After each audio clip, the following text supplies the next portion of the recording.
দেখো, যারা এবারে মিসলেনিয়াস পরীক্ষা দিয়েছে এবং আশানুরূপ রেজাল্ট করতে পারেনি, তাদের একটাই আক্ষেপ বিভিন্ন জায়গায় কমেন্টে দেখতে পাচ্ছি যে তারা প্রচুর পরিমাণে স্ট্যাটিক এবং কারেন্ট অ্যাফেয়ার্স পড়া সত্ত্বেও ঠিকমতো স্কোর করতে পারেনি এবং তার জন্য খুবই কষ্ট পাচ্ছে তারা। এবং মূলত তাদের কষ্ট নিবারণের জন্য এই ভিডিওটা করা। আমার যোগ্যতা খুবই কম, আমার জ্ঞানও কম এবং আমার সাফল্যের ভাড়া শূন্য।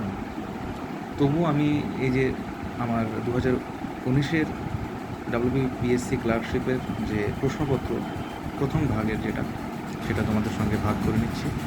তো দেখো, এখানে আমি দেখতে পাচ্ছি যে অ্যাটেম্প দেখতে পাচ্ছি 2019-এ 99টা অ্যাটেম্প ছিল, তার মধ্যে একটা মনে হয় ডিসপুটেড প্রশ্ন ছিল, ওটার কোনো উত্তর নেই সঠিক।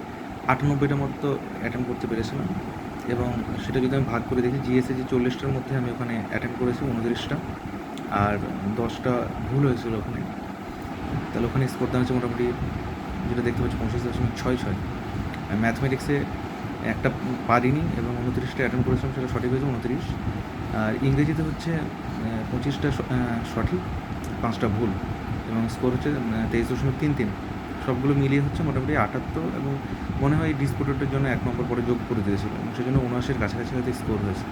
তো আমরা দেখতে পাচ্ছি যে জেনারেল স্টাডিজে 40টা প্রশ্ন থাকে, ম্যাথমেটিক্সে 30টা থাকে এবং ইংলিশে থাকে 30টা প্রশ্ন। এখন যারা হতাশ হচ্ছে মিসলেনিয়াসে ঠিকভাবে খাটার পরেও প্রশ্ন না পাওয়ার জন্য, তাদের জন্য আমি কিছু বলতে চাই। তো দেখো, তোমরা এই জেনারেল স্টাডিজের যে কোয়েশ্চেনগুলো সেগুলো আমরা এখন বিশ্লেষণ করব। তো দেখো জেনারেল স্টাডিজের প্রশ্ন দেখো, সেটা বিশ্লেষণ করলে দেখতে পাচ্ছি কারেন্ট অ্যাফেয়ার্স থেকে 15টা প্রশ্ন, স্ট্যাটিক থেকে 15টা, হিস্ট্রি 5টা, জিওগ্রাফি 3টে এবং পলিটি 2টো। জিওগ্রাফি, পলিটি এবং হিস্ট্রি এগুলো বাদ দাও, এগুলো তোমার সাধারণ জ্ঞান থেকে পারবে। তাহলে মূল প্রশ্ন দেখতে পাচ্ছি আমরা কারেন্ট অ্যাফেয়ার্স থেকে 15টা, স্ট্যাটিক থেকে 15টা। এটা কল্পনা করতে পারছো কতটা? তাহলে যারা মিসলেনিয়াসের জন্য এতদিন এতভাবে খাটলে, এত ক্লার্কশিপ মিসলেনিয়াসের জন্য স্ট্যাটিক পড়লে, কারেন্ট অ্যাফেয়ার্স পড়লে, তারা কিন্তু হতাশ হবে না। কেননা প্রশ্ন দেখতে পাচ্ছ কারেন্ট অ্যাফেয়ার্সের আধিক্য এবং স্ট্যাটিকের আধিক্য।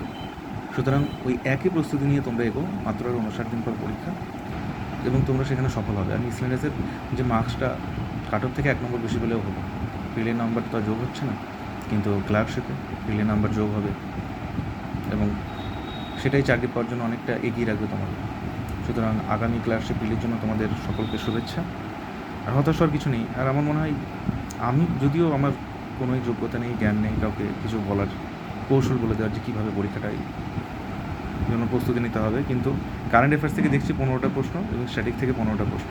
সুতরাং মূল যে জোরটা সেটা কারেন্ট অ্যাফেয়ার্স এবং স্ট্যাটিকে দেওয়াটাই দরকার বলে আমি মনে করি। সবাই ভালো থেকো, শুভেচ্ছা সবাইকে, ধন্যবাদ।